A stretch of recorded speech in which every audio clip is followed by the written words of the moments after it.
በስመ አብ ወወልድ ወመንፈስ ቅዱስ አሃዱ አምላክ በክርስቶስ ክርስቲያን በወልድ ውሉድ ተሰመኹም ወድ በርበዓ ጓል በሰማንያ ካብ አብርሃም መንፈስ ቅዱስ ካብ ንጽሕተ ማይ ዮርዳኖስ ዝተወለድኩም ኣብ ትምህርቲ መሰረተ ነቢያት ሐዋርያት ዝተሃነጽኩም ስድራ ቤት ናይ እግዚአብሔር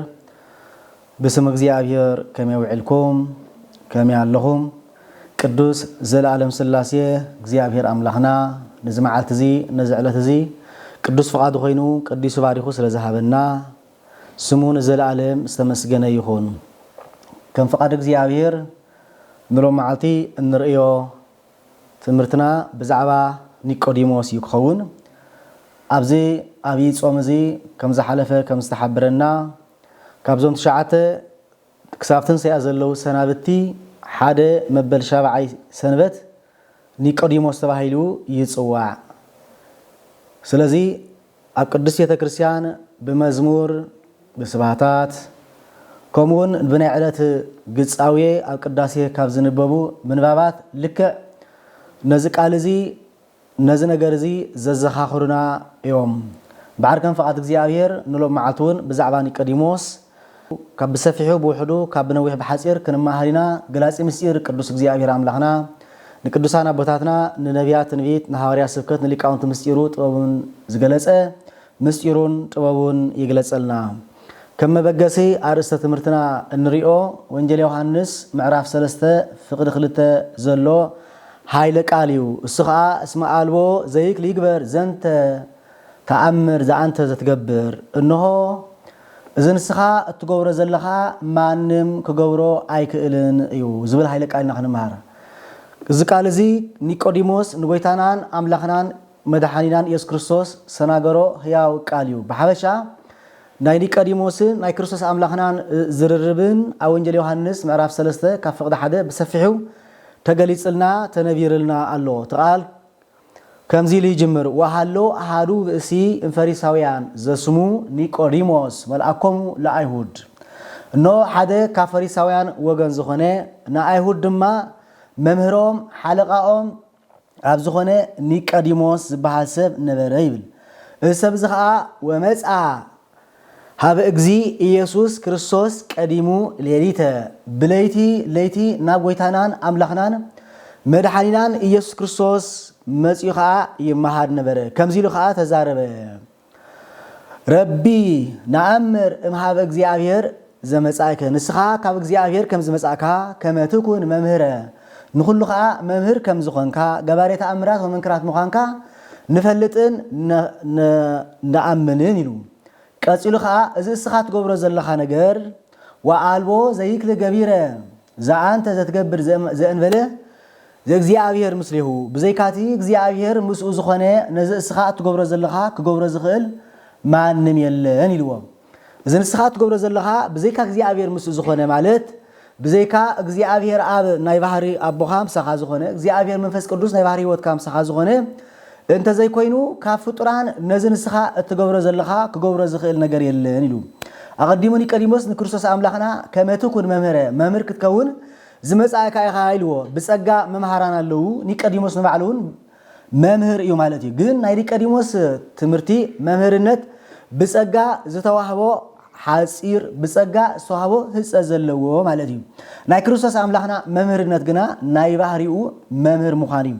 ስለዚ ከዓ ከምዚ ኢሉ ኒቆዲሞስ ንክርስቶስ አምላኽና ምስ ተዛረቦ ንስኻ ስዋ ሓቂ ተዛረብካ መምህር ትብለና ኣለኻ ኢሉ። ግን ሓደ ነገር ምስጢርካ ክምህረካ ኢልዎ። ንሱ ከዓ እስመ ዘተወልደ እማይ ይክል ከመ ይርአይ ለመንግስተ እግዚአብሔር ወይ ድማ ዘይተወልደ እማይ ወመንፈስ ቅዱስ ይክል በውያ ውስተ መንግስተ እግዚአብሔር ነዚ ተዛረብካ በል ጽቡቕ ተዛረብካ ካብኡ ዝረቅቕ ምስጢርካ ክነግረካ ኢሉ ብዛዕባ ምስጢርነት ጥምቀት ክርስቶስ አምላኽና ንኒቆዲሞስ ተዛረቦ ይብለና። ስለዚ ደጊሙ እውን ኒቆዲሞስ ዝምህሮ ዝነበረ ትምህርቲ ሕጊ ኦሪት እዩ ማለት እዩ። ኒቆዲሞስ ንእስራኤላውያን ዘስጋ ዝምህሮም ዝነበረ ትምህርቲ ሕገ ስጋ እዩ። ወላ እኳ መንፈሳዊ ሕጊ ኮይኑ ኣብ ቤተ ክርስቲያን ኣብ ቤተ አይሁድ እንተነበረ እዚ ትምህርቲ ዝግና እኖ እስራኤላውያን ዝምህርዎ ዝነበሩ ትምህርቲ እስራኤላውያን ዝፍጽምዎ ዝነበሩ ስርዓት ነተን ነፍሳት ሲአን ገነት ከፊቱ ሲኦል ዓፂዩ ንመንግስቲ ሰማያት ክእቱ ዝኽእል ትምህርትን ስልጣንን አይነበረን ስለዚ ብርቀት እግዚአብሔር ወልድ ስጋና ለቢሱ ኣብዚ ምድርዚ ከም ዝመፀ ነዚ ቃል ዝገልጽካ ንኒቆዲሞስ ብዛዕባ ጥምቀት ተዛረቦ ደጊሙን ክርስቶስ አምላኽና እስመ ዘተወልደ ስጋ ስጋ ውእቱ ወዘተወልደ መንፈስ መንፈስ ውእቱ ካብ ስጋ ዝተወልደ ስጋዊ ደማዊ መሬታዊ ካብ መንፈስ ተወልደ ከዓ ሰማያዊ ወድ እግዚአብሔር እዩ ስለዚ ሰብ ካልኣይ ግዜ እንተ ዘይተወልደ ይክለመዊያ ውስተ መንግስተ እግዚአብሔር ንመንግስተ ሰማያት ክሪኣ ከኣቱ ኣይክልን ይምስበለኻ ኒቆዲሞስ ሰብ ካልኣይ ግዜ ኣብ ምስዓበ ኣብ ከብዲድዩ ተመሊሱ ካልኣይ ግዜ ኩሉ ለዲ ከኣልዩ ኢሉ ብዛዕባ ስጋው ነገር ሓሲቡ ንክርስቶስ አምላኽና ነዚ ቃል እዚ ተዛረቦ ክርስቶስ አምላኽና ኒቆዲሞስ ዝዛረቦ ዘሎ ብዛዕባ ስጋው ነገር ምዃኑ ምስ ፈሊጡን ተረዲንካ ሰማያዊ ምስጢር ይነግሮ ከም ዘሎ ሰማያዊ ምስጢር ዝዛረበሉ ከም ዘሎ ብዛዕባ ጥምቀት ምዃኑ ኣጸቢቑ ነገሮን ገለጸሉን ማለት እዩ ስለዚ ክርስቶስ አምላኽና ተሕቲሉ ንፋስ ኢልዎ ካበይ ከም ዝመፀ ናብ ዘልየ ነፍስ ኢልዎ ካበይ ከም ዝመፀ ግና ኣይትፈልጥን ኢልዎ ስለዚ ናይ መንፈስ ቅዱስ ሃፍቲ ከዓ ከም እዩ ብምባል ብምሳሌ ናይ ንፋስ ገይሩ ናይ መንፈስ ቅዱስ ርቀት ናይ መንፈስ ቅዱስ ጸጋ ናይ መንፈስ ቅዱስ ሃፍቲ እንታይ ምዃኑ ንኒቆዲሞስ ገለጸሉ ይብል ስለዚ ምልስ ኢልና እዛ ሰንበት እዚኣ ኒቆዲሞስ ተባሂላ ተሰሚያትሉ ስለምንታይ ተባሃለ ኒቆዲሞስ ብለይቲ ናብ ክርስቶስ አምላኽና መጺኡ ይመሃር ምንባሩን ክሳብ ሞዳታ ህይወቱን ጻድቅ ናይ እግዚአብሔር ሰብ ምንባሩ መጽሐፍትና አብሪሆምን አስፊሖምን ገሊጾምልና አቀሚጦምልና አሉ ማለት ስለዚ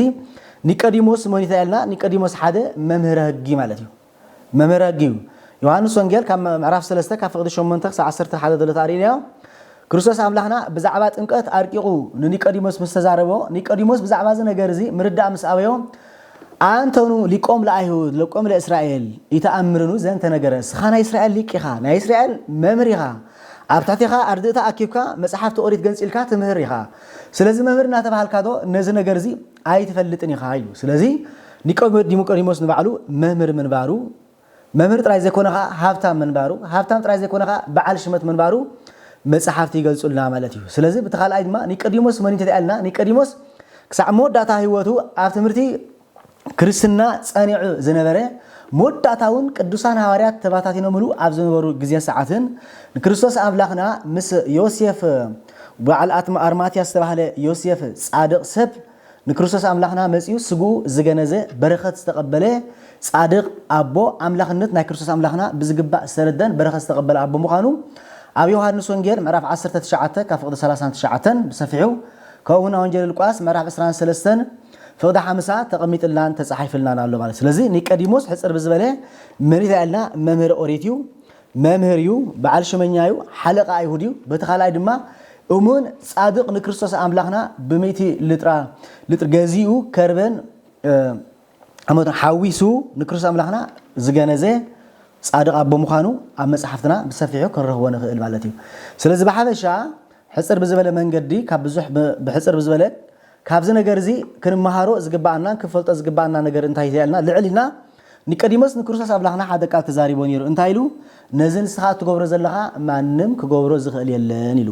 ክርስቶስ አምላኽና ንቅዱሳን ሐዋርያት እንታይ ኢሎም ነይሩ በአይ ዝኣምን ኢልዎ ንስኻትኩም ካብዚ ንዓለይ ናተይ ንላዕሊ ተኣምራት መንክራት ክትገብሩ ኢኹም ኢሉ ነዚ ቃል እዚ ክርስቶስ አምላኽና ተዛሪቦ ንቅዱሳን ሐዋርያት በአይ ዝኣምን ካብይ ንላዕሊ ካብዚ ኣነ ዝገብሮ ዘለኹ ተኣምር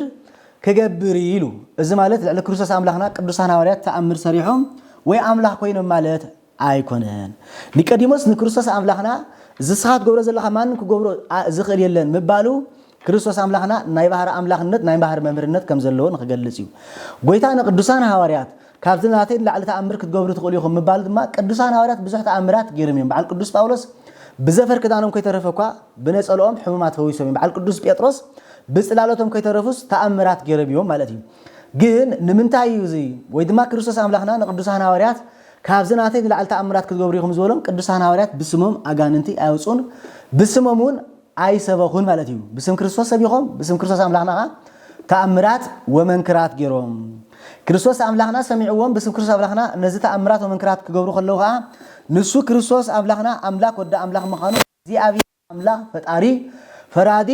አምላክ ምዃኑ ፍጹም ተዋህዶ ከም ዝፈጸመ ካብ ክልተ ባህሪ ሓደ ባህሪ ካብ ክልተ አካል ሓደ አካል ኮይኑ ፍጹም ሰብ ፍጹም አምላክ ምዃኑ ኣብ ባህሪ ተዋህዶነቱ ህጸት ዘይብሉ ውላጤ ዘይብሉ ሚጠት ዘይብሉ አምላክ ምዃኑ ነዚ ነገር እዚ ቅዱሳን ሐዋርያት አሚኖምን ተኸቲሎምን አሞዳታውን ነዚህ ተአምራዝ ክገብሩ ክኢሎም እዮም ማለት እዩ ስለዚህ በመንጽር ዝኽሪ ኸለና ምናልባሽ ንክርስቶስ አምላኽና ስም ብምጽዋ ቅዱሳን ሐዋርያቱን ተአምራት ወመንክራሲ ይፍጽሙ ነይሮም ይገብሩ ነይሮም በመባል ነዚህ ሽምዚ ዘሻቀጡ ወይ ድማ በስምስ ዘታሉ አይሳአኑን እዮም ማለት እዩ ግብረ ሐዋርያት ምዕራፍ 19 ተመልክትና ቅዱስ ጳውሎስ ብዙሕ ትምህርትን ተአምራትን ብዘፈር ክዳኑ ከይተረፈ ሕማት ይፍውስ ነይሩ ኣብቲ ግዜ ዝነበሩ ጠንቆልቲ ከይተረፈ ይግስጽ ነይሩ ስለዚህ ደቂቃ አስቄዋ ወይ ድማ ደቂ ሊቀ ካህናት አስቄዋ ዝተባህሉ መልስያት ተአኪቦም ቅዱስ ጳውሎስን ቅዱስ በርናባስን ተአምራት መንክራት ክገብሩ ከለው ናብኡ መጽዮም ንሳተውን በስም ኢየሱስ ክርስቶስ ሕማት ከውጹ ፈተኑ ይብል እቶም አጋንንቲ ኣብቶም ሰባት ሓዲሮም ዝነበሩ ከዓ ኢሎም ንስኻትኩም ኢሎሞም ንክርስቶስ ንፈልጦ ኢና ንጳውሎስን ንፈልጦ ኢና ንስኻትኩም ዳ እንታወቲኹም በዚ ስም እዚ ተጠቂምኩም ሕማት ክትፍውሱ እትፍትኑ ብምባል ክሳዶም ሓኒቆም ክዳውንቶም ቀዲዶም ሰደድዎም ኣባረርዎም ይብል ስለዚህ ምናልባት ኣብ ዘለንያ ግዜን ሰዓትን እውን ክርስቶስ አምላኽና አምላኽ ምዃኑ ከይኣመኑ አምላኽነቱ ከይፈለጡን ከይተረዱን በተሓደ አምላኽ እናበሉ ኣመላዱ ዝብሉ በተሓደ ክልኤ ባህሪ ኣሎ ዝብሉ በተሓደ ድማ ፍጡር እናበሉ እዚ ስም እዚ ተጠቂሞም ክርስቲያን ኢሎም ዝጽውዑ ንግዜ እኳ ከም ደቂቃ አስቄዋ እንሆ አጋንንቲ መጽዮም ክዳውንቶም ተዘይቀዘድሎም ካብ ቤተ ጸሎቶም እንተ ዘውጽዎም ጽባሕን ጎግና ካብ መንግስቲ ሰማያት ከም ዝኽልከሉ ክንፈልጥን ክንርዳእን ይግባአና ማለት ስለዚህ ኒቆዲሞስ ንክርስቶስ አምላኽና እዚ ስኻት ገብሮ ዘለኻ ኢልዎም ዘካተ እግዚአብሔር አምስኡ ዝኾነ ተዘይኮይኑ ማንንም ክገብሮ ዝኽእል የለን በአኻ በአምላኽነትካ ንኣምን ኢሉ ሊቁ ቅዱስ ያሬድ ከዓ ሆረ ብእሲ ዘስሙ ኒቆዲሞስ ዝተባህለ መምህር ናብ ክርስቶስ አምላኽና መጺኡ ነአምር ሊቅ ረቢ ሊቅ ነአምር ብከ ከመ እምኀበ አብ መጻእከ ኢልዎ ቅዱስ ያሬድ ኣብ ድጓ ኣብ ናይ ኒቆዲሞስ ክርስቶስ ኒቆዲሞስ ናብ ጎይታ ኢየሱስ ክርስቶስ ከይዱ ንስኻ መምህር ኢኻ ሊቅ ኢኻ ስለዚ ከዓ ኢሉ ካብ አብ ከም ዝመጻእካ ከዓ ነአምን ኢሉ ማለት እዩ ስኻ ወዲ አንበሳ አንሳአን በትንሳኤከ ኢልኻ ክርስቶስ አምላኽና ካብ ሙታን ተፈልዩ ከም ዝትንስእ ናይ ባህሪ አምላኽ ምዃኑ ቅዱስ ኒቆዲሞስ እዚ ነገር ዝድሕሪኡ ተገሊጹሉ ንክርስቶስ አምላኽና ደድሕሪኡ ከም ድሰዓበ ክሳብ ዕለተ መስቀሉ እውን ድንግል ማርያምን ዮሐንስን ጥራዮም ንክርስቶስ አምላኽና ክሳብ መስቀል ስዒቦሞ ነይሮም ማለት እዩ ኩሎም ሐዋርያት ተባሂሎምሉ ተሰዲዶምሉ ፈሪሖምሉ ርዒዶምሉ ኣብ ዝነበሩሉ ግዜ ሰዓትን ዮሴፍ በዓል አርማትያስን ቅዱስ ኒቆዲሞስን ግና ንክርስቶስ አምላኽና ስጉኡ ገኒዞም ኣብ ሓድሽ መቃብር ቀቢሮም በረኸት ተቀቢሎም እዮም ማለት እዩ ስለዚ ኒቆዲሞስ መን ይተአልና መምህር ሕጊው ኒቆዲሞስ መን ይተአልና ክርስቶስ አምላኽና አምላኽነቱ ዝፈለጠን ዝተረድአን ሰብ እዩ በዓር ካብዚ ታሪኽ እዚ ካብዚ ትምህርቲ እዚ ክንርድኦን ክንመሃሮ ዝግባአና ሓደ ታይልና ካብ ኒቆዲሞስ እንመሃሮ እንፈልጦ ሓደ እንታይ ይተአልና ተጋሃሊሊት እዩ ማለት እዩ ተጋሃሊሊት ብለይቲ ምትጋህ ምክንያቱ ኒቆዲሞስ ብለይቲ ናብ ክርስቶስ አምላኽና መጽኡ ይመሃር ነበረ ኢሉ ልባ አምላክ ዳዊት መንፈቀ ሌሊት እትነሳ ወእግነ ለከ እግዚአብሔር አምላኽ ብለይቲ ብፍርቅ ለይቲ ይትንስእ ንዓኻ ከዓ የመስግን ኢሉ ስለዚህ ኒቆዲሞስ ብለይቲ ናብ ክርስቶስ አምላኽና መጽኡ ይመሃር ነይሩ ማለት እዩ መተርጉማን ገሊጾሞ ከም ዘለው ብለይቲ ምምጽኡ ኒቆዲሞስ ሓደ አይሁድ መምህር እናተባሃልካ ካብ ክርስቶስ ከዓ ተመሊስካ ተመሃር ኣለኻ ተመሃራይ ኮይንካ ንኸይብሎ ካብዚ ነገር እዚ ንኸርሕቕ ስለዝደለዩ ኢልዎ ማለት እዩ ብሓፈሻ ቀንዲ ነገር ኣብ ዝኾነ ሰውዕሎ ዝግባአና ግን ኒቆዲሞስ ጠበኛ ምዃኑ ኒቆዲሞስ ትጉህ ምዃኑ ኒቆዲሞስ ካብኡ ዝዓቢ መምህር ከም ዘሎ ፈሊጡ ናብ ክርስቶስ አምላኽና ምምፁ ሓደ ዓቢ ትምህርቲ ንዓና ኣለዎ ማለት እዩ መጽኡ ምምሃሩ ንሕና እውን ሎሚ ብተጋህሊሊት ብለይቲ ብጸሎት ክንነቅሕ ብለይቲ መጽሓፍቲ ገንፂልና አምላካውያት መጽሓፍቲ ቅዱሳት መጽሓፍቲ ገንፂልናውን እግዚአብሔር አምላኽ ምስጢር ክገልጸልና ህይወትና ክንመርሕ ኩሉ ግዜ ተጋህሊሊት ክህልወና ከም ዝግቦ ክንመሃርን ክንፈልጥ ዝግባአና ማለት እዩ እቲ ካልኣይ ድማ ኣትውቶ ርእሲ ማለት እዩ ኣትውቶ ርእሲ ወይ ድማ ርእስኻ ብምትሓት እዩ ክርስቶስ አምላኽና ንቅዱሳን ሐዋርያት ካብቶም ዝመሃሮም 10 ናይ ብፅና ትምህርቲ ሓደ ወንጌል ማቴዎስ ምዕራፍ 5 ፍቅዲ 2-3 ጻሒፉ ዘሎ እዩ ብፁዓን ነዳያን በመንፈስ እስመሎም ልእቲ መንግስተ ሰማያት ኢሉ እነሆ በመንፈስ ድኻታት ዝኾኑ መንግስተ ሰማያት ናቶም ያሞ ንኡዳን ክቡራን የሚሉ ብፁዓን እለያነድዩ ርእሶም ካ ኢሉቃስ ወንጌላዊ ምዕራፍ 6 ርእሶም ድኻታት ዝገብሩ ኣብ መንግስተ ሰማያት ናቶም ያ ንኡዳን ክቡራን ተባሂሎም ከዓ ክጽውዑ እዮም ኢሉ ስለዚ በመንፈስ ድኻታት ዝኾኑ መንግስተ ሰማያት ናቶም ያ ማለት سب بمنفس دخات تأخينه بصدق دخات تأخينه قسم يات كأتي كلني جه بمنفس دخات الزخون يلو كريستوس أملاحنا جليس وزلك قال انتايو انت دي قالنا إنه مهوران كله أيتم هارنان زولو حيالان كله تبنيا حيالان كله كم بعلم سمسون كم بعل جديون كم بعل داويث زياير أملاح حيلس نعخنا يبهر خمبر نحنا منهم حيل يبلنان تبنيا تات كله كم سلومن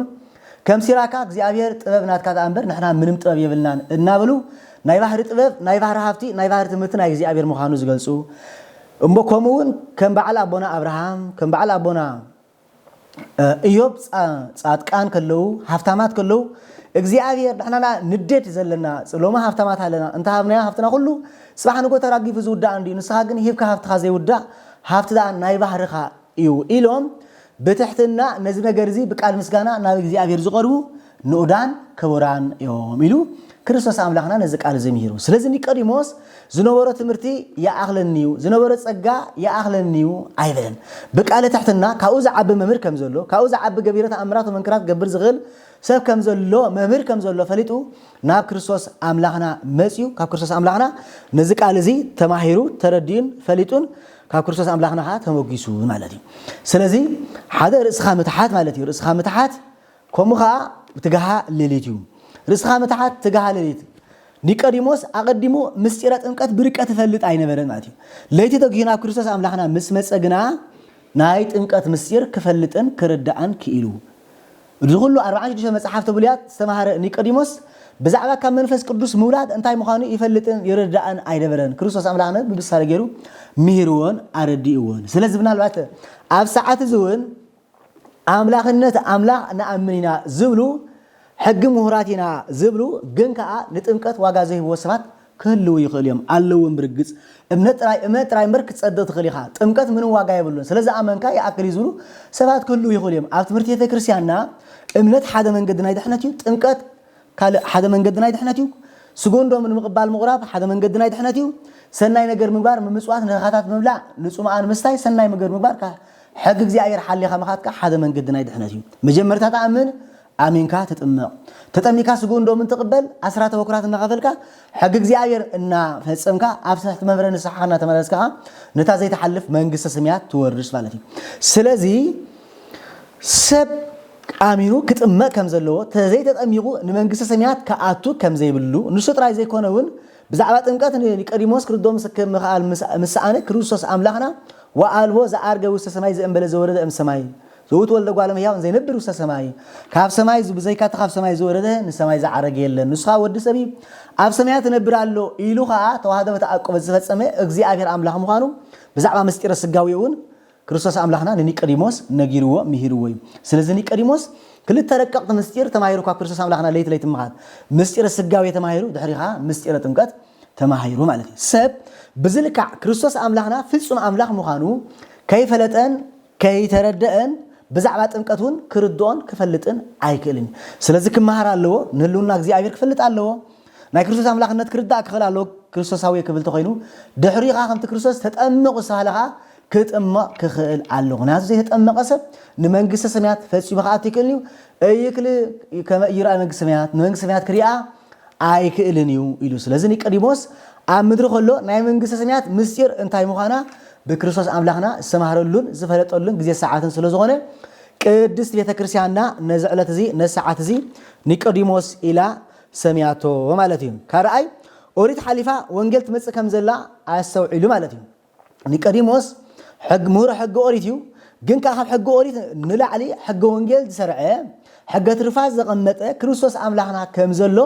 ኒቆዲሞስ ተረዲዩ ናብ ክርስቶስ አምላክና መጽዩ ማለት እዩ ሮሜ ምዕራፍ 7 كفقد حدك ساعة عصر تقلته بسفحه تقريص لنا له بفلا فقد حدا تايلنا يتأمرونو أهوينا هج نجركم تلبو اسمه هج أوريت يكنيو لسب أمتعنا هيا ويتو أحواتي إذا نجرزه كن نجركو وميلو نسخ عيلو هج أوريت يلو هج أوريت أبوريت صحفة حجيلو سب بيوت كله التجزئون تم حضرون مخانا كتفلتون كتردون يجبعيلو إذا عيلو كمت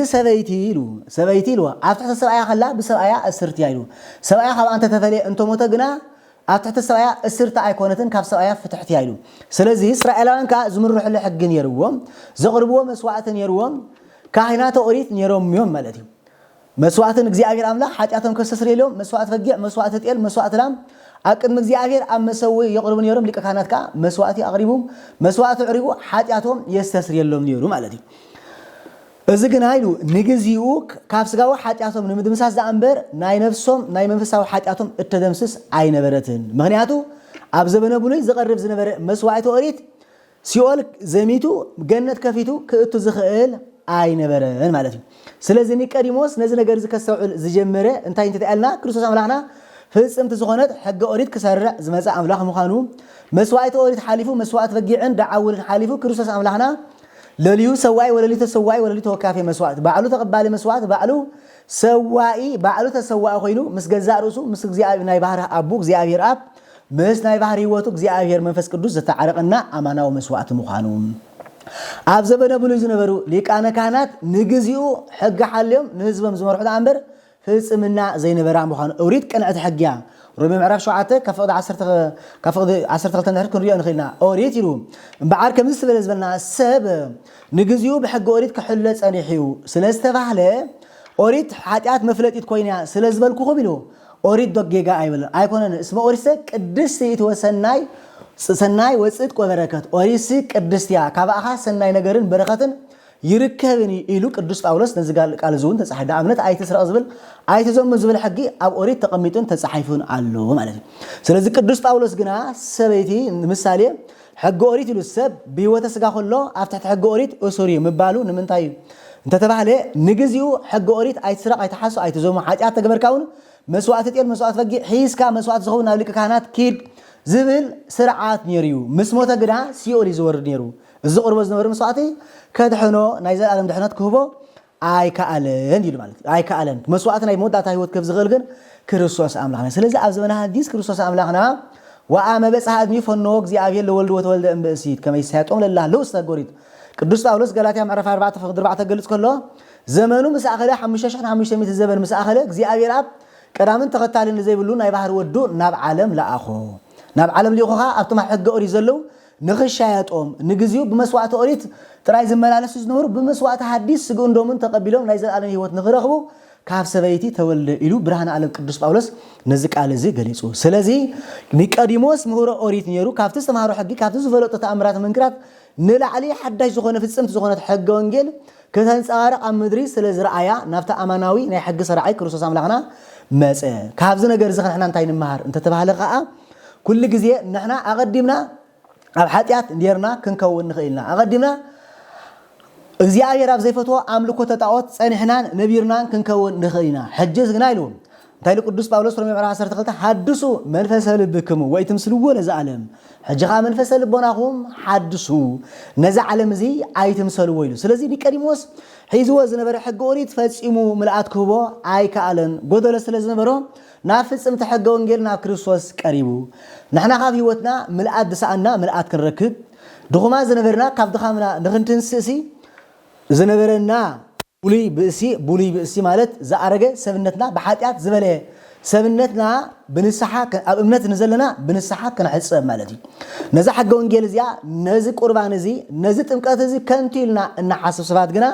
ብዘይ ጥምቀት ድሕነት ከም ዘየለ ብዘይ ቁርባን መንግስተ ሰማያት ምእታው ከም ዘየለ ፈሊጥና ተረዲና ናብ ክርስቶስ አምላክና ክንጽጋዕ ይግባአና ዮሐንስ ወንጌል ምዕራፍ 15 እስመ አነ ውእቱ ጉንደ ወይኒ ወአብየነ ተካልዩ ወአንቱም አይጾቅዩ አነ ጉንደ ወይኒ አቦይ ተኻልዩ ስኻትኩም ድማ ጨናፍር ኢኹም ኢሉ ክርስቶስ አምላክና ስለዚህ ሎ ኣብዚ ጉንደ እዚ ዘይተተኸለ ጨንፈር ከዓ ኢሉ ይቆርጽዎ ንደገይ ድርቢዎ ኣብ እሳተ ገሃነም ከዓ ይድርቢዎ ኢሉ ስለዚህ በአሎ ወዘን በለሰ አልቦ ዘተክሩ ገቢ እንትኒ ብዘይ በአይ ምንም ነገር ክሰርሑ ክትገብሩ ኣይትኽእሉን ኢኹም ስለዚህ ሰብ እግዚአብሔር ምስ ክዋሃት ዳ ኮይኑ ክርስቶስ ምሳና ክዋሃት ዳ ኮይኑ ምስጢር መንግስተ ሰማያት ጣዕመ መንግስተ ሰማያት ከነስተማቀር ንደል እንተ ዳ ኮይና ንእግዚአብሔር አምላክና ክንዋሃዶ ይግባና ብምንታይ ንዋሃዶ ብምጣዓስ ብምንሳሕ ብምቁራብ ሰናይ ነገር በመግባር ማለት ስለዚ ሕጊ ኦሪት ምሁር ዝነበረ ሕጊ ኦሪት ኒቆዲሞስ ናብ ክርስቶስ አምላክና መጽዩ በሃብቱ ኣይተዓበየን ብሽመቱ ኣይተጃህረን ሎሚ ኣብ ቤተ ክርስቲያን ብዙሓት ሃብታማት ኣለዎ ማለት ደቂ ቤተ ክርስቲያን ብዙሓት ሃብታማት ኣለዎ ግን ቤተ ክርስቲያን ብጉባኤ መጽኩም ተማሃሩ እንተልካም ኣይ ዳሓናነስ ስራሕ ብዙሕ ኣለና ኣይጥዕመኒ ግን ኣብ ቤተ ክርስቲያን ዘጸግም ነገር እንተዳሃልስ دعا ولا خند زم بقى بيت كريستيان هاولي أنا جن كمسخ مهراي كلني أنا بس حسبات هفتمات كله خليهم إجزاءير جنزفكا أيدلنيو إجزاءير هفتخا أيدلنيو إجزاءير وركخا أيدلنيو إجزاءير جنزفنا هفتنا وركنا معاسي زدوليو أنت تفعلها نحنا نايجزاءير الدمات نايجزاءير هيوت نايجزاءير من قدي مستقتلنا نزيب لها قدوس بيتروس سخاتكم بحلافي وركد برورن أيكونكمن استعدكم بدمو كريستوس أملاك تشايتكم نيل سلازي ناي نفس وكف سب واقع ناي نفس وكف سب هيوت واقعنا واقع እግዚአብሔር واقع መንግስት ሰማያት ስለዝኾነ ነፍስ ወከፍና ኣብዛ ዓለም እዚ ሃብቲ ከዳናግረና ኣይግባእን ካብ ናይ ኒቆዲሞስ ህይወት ንርዶ ሃብታም ነይሩ በሃብቱ ኣይተመካሕን ሽመኛ በዓል ሽመት ነይሩ ንጉሴ መኮንኔ ፕሬዝዳንት ኮሎኔል ኢልካ አቤት እግዚአብሔር ንመንግስተ ሰማያት ንምእታው ዘመከ ህይወት ወይ ከዓ ዘዕብ መንፈስ ክህልወና ኣይግቦን እዩ አቅም እግዚአብሔር ትሕተ ዘይልና ሃብትና አቅም እግዚአብሔር ባዶ ምዃኑ ተዘይፈልጥና ሽመትና ጽባሕ ንጎ ወንበርና ክወድቕ ምዃኑ ኩዕሎ ምዃኑ ተዘይፈሊጥናን ተዘይተረዲናን ሕዝንያ ዘለና ትምህርቲውን ብመንፈስ ቅዱስ ዝቐንዐ ትምህርቲ እንተዘይኮይኑ ጽባሕ ንጎ ማንም ነገር ይጽቕመና የለን ስለዚ ኒቆዲሞስ ርእሱ አትሒቱ ኒቆዲሞስ መምር ይሉ ኣይተዓበየን ኒቆዲሞስ ሕጊ ኦሪት ፍጽምቲ ዝኾነት ካብ ሕጊ ኦሪት ቅንዕቲ ዝኾነት ካብ ሕጊ ኦሪት ፍጽምቲ ዝኾነት ሕጊ ወንጌል ትመጽእ ከም ዘላ ፈሊጡ ናብ ሕጊ ወንጌል መጽኡ ከቢር እሞ ከም ኒቆዲሞስ በትሕትና ክንመጽእን ክንቀርብን ይግባአና ማለት እዩ ካልእ ኒቆዲሞስ ካብቲ ኣብ ቅድሚ ክርስቶስ ኣምላኽና ካብ ዝተምሃሮ ትምህርቲ ካብ ዝፈለጦ ነገር አይሁድ ንክርስቶስ ኣምላኽና ሸመንተ ቤት አይሁድ ተኣኪቦም ንክርስቶስ ንምስቃል ክሓብሩ ከለዉ ንሕና ደቂ አብርሃም ኢና ኢሎም ክምክሖም ክዕበዩን ከለዉ ኒቆዲሞስ ግን ንምኽሮም ከንቱ ገይርዎ ማለት እዩ ኣብ ምኽሮም ኣይሓበረን ክርስቶስ ክስቀል ከሎ ከም አይሁድ ኒቆዲሞስ ባህ ኣይበሎን ምክንያቱ ጥበበኛ ስለ ዝነበረ ርእሱ ብምትሓት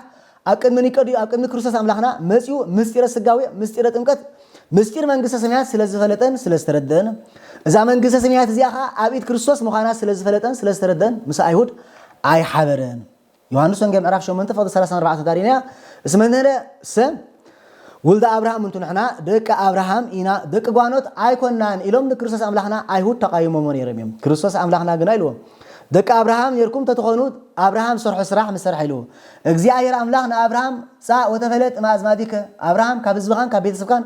ውፃእ ተፈለይልዎ አብርሃም ካ በተኣምኖ ወፀ ኢልዎ አብርሃም ብእምነት ካብ ካራን ናብ ካናን ወፀ ገጽ ስላሴ ክርኢ ከዓ በቕዐ ኢሉ ካብ ባቡኡ ርስቲ ምስ ኣቦታተየ ዝነብር ሃብትን ርስትን ናይ ወለደ ይሕሸኒ ኢሉ አብርሃም ኣይተዓበየን ብእምነት ወፂ ኢልዎ ኒቆዲሞስ ከዓ ካብ ማሕበረ አይሁድ ተፈልዩ ወፂኡ ኣብ ክርስቶስ ኣምላኽና መፂኡ ብለይቲ ለይቲ ይመሃር ነይሩ ስለዚ ምናልባት ኣብዛ ዓለም እዚ ብብዙሓት ማሕበራና አይሁድ ዝኸዱ ሰባት ኣለዉ ማለት እዩ ንነፍሶም ገዛእ ርእሶም ክርስቲያን ኢሎም ዝፅውዑ ግን ከዓ ከምቲ አይሁድ ንክርስቶስ ኣምላኽ ኣይኮንካን ኢሎም ዝቃወሞ ሎሙን ናይ ክርስቶስ ኣምላኽነት ዝጠራጠሩ ግን ከዓ ንነፍ ገዛእ ርእሶም ክርስቶስ ኢሎም ዝሰምዩ ደቂ ክርስቶስ ኢና ኢሎም ዝሰምዩ ብዙሓት እዮም እዚኣቶም ካብ መንገዲ አይሁድ ዝፈልዮም የለን ቅዱስ አባ ሕርያቆስ ናህኑ ሰመሙ ለአይሁድ ኡክያን ወለእስማኤላውያን ጁግያን እንዘይብሉ ኣሃደ ገጽ ኣካል እግዚአብሔር እነሆ ንኡክያን አይሁድ እስማኤላውያን ስሑታን ውድቓን ንሰምዖም ኣለና ሓደ ገጽ እግዚአብሔር ይብሉ ኢልዎም እዚኣቶም ከዓ እስመ ውራነ ልቢ እዚኣቶም ልቦም ዝዓወረ ስሑታትን ውዱቓትን እዮም ኢሉ ስለዚ ሰብ ኣብ እምነት ክስረት የኽብል ተኣ ኮይኑ ኣብ እምነት ምስረት ማለት ከምቲ ኒቆዲሞስ ንኣምር ከመ መሃበ እግዚአብሔር ከም ዝመጻእካ ነዚ ነገር እዚ ክገብሮ ዝኽእል ከዓ ካብ አቡ ካብ ናይ ባህር አቡ እግዚአብሔር አብን ካብ ናይ ባህር እግዚአብሔር ህይወት እግዚአብሔር መንፈስ ቅዱስን ዝመጸ ተዘይኮይኑ ነዚ ንስኻት ክገብሮ ዘለኻ ተኣምር መንክራት ክገብሮ ዝኽእል ወላ ሓደ የለን ብምባል ኒቆዲሞስ ብዛዕባ ኣምላኽነት ናይ ክርስቶስ ኣምላኽና ከም ዝመስከረን ከም ዝተረድአን ከም ዝኣመነን ንሕና እውን ካብ እምነት ወፃኢ ንዘለና ሎሙን ኣብ ዝቅኑዕ እምነት እዚ ክንምለስን ክንመሃርን ይግባአና ማለት እዩ ተዘይኮይኑ ከምቲ አብርሃም አቦ ኣለና ኢሎም አይሁድ ዝምክሕሉ ዝነበሩ ህይወት ንሕዝ ጥራይ ተዳኺና ደቂ አብርሃም እኳ ብስጋ ደቂ አብርሃም እንተነበሩ በመንፈስ ግን ደቂ አብርሃም አይነበሩን ሎሙን ኣብዛ ሃይማኖት እዚኣ ኣብ ኦርቶዶክስ ምህላውና ኣብ ተዋህዶ ምህላውናውን ደቂ ተዋህዶ ምዃንና ጥራይ ዝኣኽለና ኣይኮነን ምግባር ተዘይብሉ ሃይማኖት ዋጋ የብሉን ማለት እዩ ሰብ ስለዚ ሰብ ምግባር ሃይማኖት ክህልወሎም ብግዜ ለይቲ ንኽፀሎት ክንቀንደቃሕ ይግባአና ብመዓልቲ ክንመሃር ይግባአና ኣብ እምነትና ክንፀንዐካ ይግባአና ማለት ስለዚ ኣብ መወዳእታ እንብሎ ቃል ካብዚ ቃል ዝነመሓላልፎ እንታይ እዩ እንተተባህለ ኒቆዲሞስ ንክርስቶስ ኣምላኽና ክሳብ መወዳእታ ስዒብዎ ኣብ መወዳእታ ከዓ ንጎይታ ክሳብ ምቕባር ክሳብ ምግናዝ ከዓ በቂዑ ማለት እዩ ስለዚህ ኒቆዲሞስ ንጎይታ አሞቱ ከምስተሳተፈ ንሕናውን ንክርስቶስ አምላኽና አሞቱ ክንሳተፈ ይግባአና ኒቆዲሞስ ንጎይታ ብጥዑም ሽታ ከርቤ ከም ዝቀበሮ ንሕናውን ኣብ ቀብሪ ጎይታ ክንሳተፍ ይግባአና ብኸመይና ኣብ ቀብሪ ጎይታ ንሳተፍ ብኸመይና ኣብ ሞት ጎይታ ንሳተፍ ብኸመይና መቃብር ጎይታ ንስዕም ብኸመይና መግነዝ ጎይታ ንስዕም እንተተባለ ከዓ ኣብ መስቀል ተሰቂሉ ስጉ ቆሪሱ ደማ ኣፍሲሱ ሂቡና ይሞ ሎሙን ከም ኒቆዲሞስ ኣብ መቃብር ጎይታ ክንሳተፍ ቅዱስ ስጋውን ክቡር ደምን ተመጊምና ህይወት ዘለዓለም ክረክብ ናይ እግዚአብሔር አምላኽና ምሕረት ናይ ወላዲት ጸሎት ናይ ኩሎም ቅዱሳን እግዚአብሔር ተራዳእነት አይፈለና ስለያውቃሉ እግዚአብሔር አምላኽና ዝኸበረን ዝተመስገነን ይኹን ዝጎደለ ዝነጠበ በአፍ ቅዱሳን ትጓሃን መላእክት ያርመልና እግዚአብሔር ወስብሐት ለእግዚአብሔር ልዑል ወለወላዲቱ ማርያም ድንግል ወለመስቀሉ ክቡር ወኃያል